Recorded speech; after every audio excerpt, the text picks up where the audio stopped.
نبی پاک صلی اللہ تعالی علیہ وآلہ وسلم نے 3 باتیں ارشاد فرمائی۔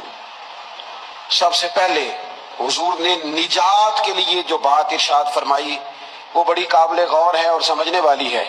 حضور علیہ الصلوۃ والسلام نے پہلی بات ارشاد فرمائی، فرمایا اگر تو نجات چاہتا ہے تو اپنی زبان کو اپنے قابو میں رکھ،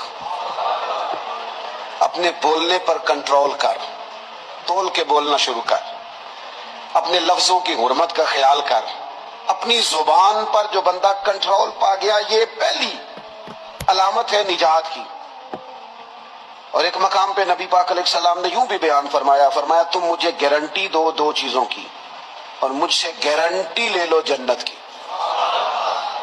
فرمایا تم مجھے اپنی 2 ٹانگوں کے درمیان شرمگاہ کی اور 2 جبڑوں کے درمیان زبان کی گارنٹی دے دو اور میں اللہ کا محبوب ہو کے تمہیں جنت کی گارنٹی دیتا ہوں۔ پہلی بات نجات کے لیے نبی پاک علیہ السلام نے یہ ارشاد فرمائی کہ اپنی زبان کو اپنے قابو میں کر، اس پر کنٹرول کر۔ اور دوسرا فرمایا تیرا گھر تیرے لیے کافی ہے، ادھر ادھر بلا وجہ نہ گھوما کر، بغیر سبب کے بہت ساری مجالس میں نہ جایا کر، ضرورت کے لیے جائیں، خیر پانے کے لیے جائیں، اچھے ارادوں سے سفر کریں۔ گئے ہمارے صوفیاء علماء دور دراز کے سفر کیے محدثین نے، کس لیے؟ حضور کی احادیث کو جمع کرنے کے لیے، نبی پاک علیہ الصلوۃ والسلام کے فیضان سے حصہ پانے کے لیے۔ لیکن فرمایا ادھر ادھر نہ، کچھ لوگوں کو بڑا شوق ہوتا ہے، اس مجلس میں بھی جائیں گے، اس محفل میں بھی جائیں گے، اس کی بھی سنیں گے، اس کی بھی سنیں گے، نتیجہ یہ رہے گا کہ بے یقین ہو جائیں گے، اپنے گھر سے نکلیں گے، گھر گھر پھریں گے، کسی گھر کے نہیں رہیں گے۔ تیرے لیے تیرا گھر کافی ہے، اپنے گھر رہ، اپنا گھر جو ہے وہ تجھے کفایت کرے، اپنے گھر میں قیام کر۔ یہ دوسری علامت ہے نجات کے لیے۔ اور تیسرے نمبر پہ نبی اکرم صلی اللہ تعالی علیہ وسلم نے فرمایا اگر تو نجات چاہتا ہے نا تو اپنی خطاؤں پہ رویا کر، اپنی خطاؤں پہ آنسو بہا، اپنے آپ پہ رو، اگر چاہتا ہے کہ بچ جائے۔ 3 چیزیں نبی پاک علیہ الصلوۃ والسلام نے بیان فرمائی، زبان کو قابو میں کرو، اپنے گھر میں قیام کرو، اور فرمایا کہ تم اپنی خطاؤں پہ رویا کرو۔ یہ 3 اگر چیزیں تمہیں میسر آتی ہیں تو پھر رسول پاک علیہ السلام کی زبان نے فیض حق کے ترجمان سے گارنٹی مل رہی ہے کہ اللہ اس بندے کو نجات عطا فرمائے گا۔ بہت شوق ہے لوگوں کو باتیں کرنے کا، بڑی باتیں، ہوئے ہوئے جو بات بڑے مختصر لفظوں میں 2 جملوں میں بیان ہو سکتی ہے، اس کے پیچھے اتنی لمبی تمہید باندھیں گے کہ اصل بات ہی رہ جائے گی بیچ میں سے۔ گفتگو، بات، بولنا، یعنی بات ہو رہی ہے، گفتگو ہو رہی ہے 2 لوگوں کے بیچ، اور کوئی دانا آدمی بات کر رہا ہے تو فٹافٹ مداخلت کریں گے اور جملہ پھینکیں گے، کہیں گے کتھا کلامی معاف، اور اپنی بات شروع کر دیں گے۔ تو میں کئیوں کو روک کے کہتا ہوں کہ پہلے آپ پوچھ تو لیں ہم نے معاف کیا بھی ہے کہ نہیں۔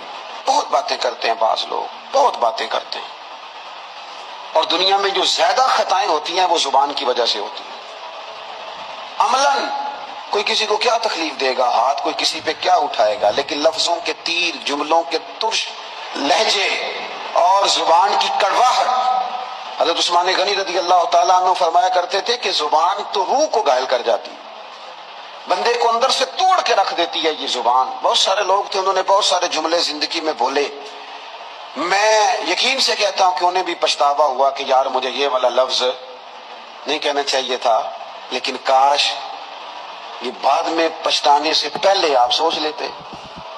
اور بہت سارے لوگ ایسے ہیں جو مجھے پتا ہے جو وہ کہہ رہے ہیں وہ معافی ضمیر ان کا نہیں ہے، وہ ان کے خیالات نہیں ہوتے، لیکن وہ کہہ دیے انہوں نے، اور کہنے کے بعد اندازہ ہوا کہ یہ ہمیں کہنا نہیں چاہیے تھا۔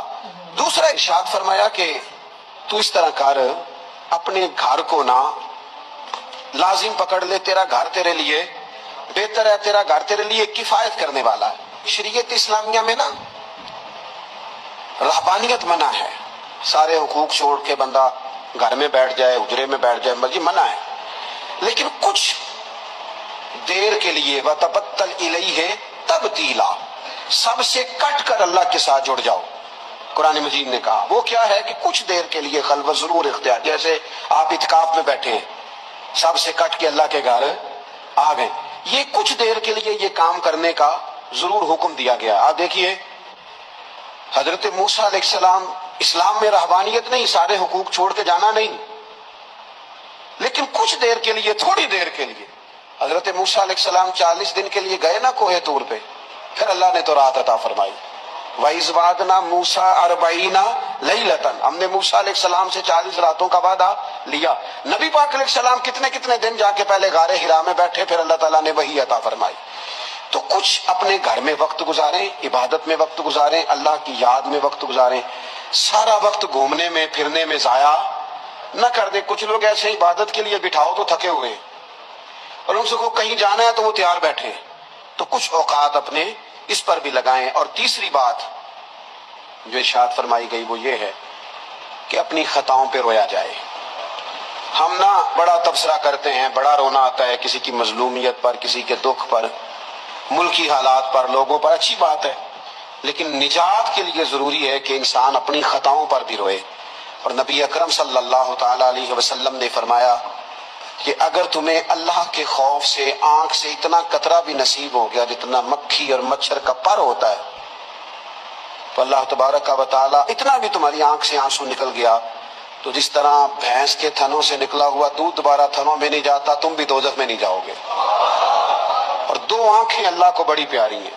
یا رسول اللہ کون سی؟ فرمایا کہ جو رب کی رضا کے لیے پہرا دیتی ہے، اور ایک وہ آنکھ جو اللہ کے خوف میں آنسو بہاتی ہے۔ یہ دو آنکھیں اللہ کو بڑی پیاری ہیں، تو اس لیے یہ 3 باتیں آپ نے نہیں بھولنی۔